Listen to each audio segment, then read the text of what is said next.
In this video, I'm going to show you how to merge two photos in Photoshop using a simple, clean workflow that gives you a much more natural result. If you've ever tried to combine two images and ended up with rough edges, obvious cut lines, or a copy-paste look, this method will help you fix that.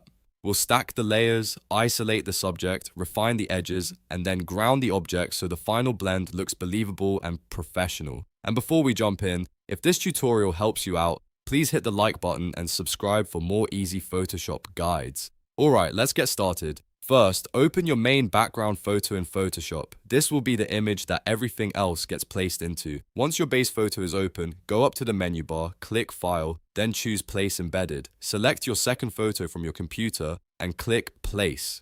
Photoshop will bring that image in as a new layer on top of your background. Now position the second photo where you want it to sit inside the composition. You can click and drag it into place, resize it if needed, and line it up so it fits naturally with the background image. Once you're happy with the placement, press Enter to commit the transform. At this point, both images are stacked, but they still need to be blended together properly. Next comes the smart isolation step.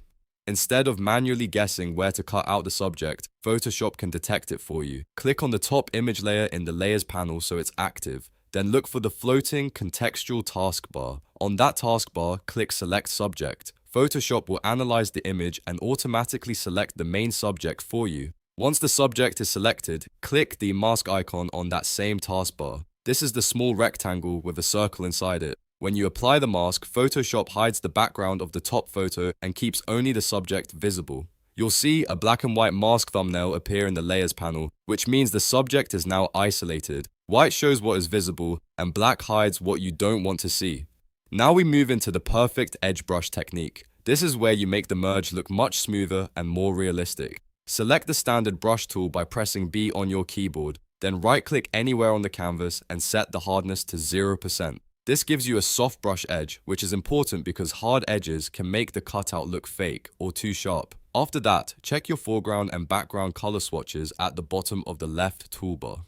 Make sure they are set to the standard black and white colors. If they aren't, press D on your keyboard to reset them. Then click directly on the black and white mask thumbnail in the Layers panel. This is very important because you want to paint on the mask, not on the image itself. If you need to erase unwanted edges, paint with black over the areas you want to hide.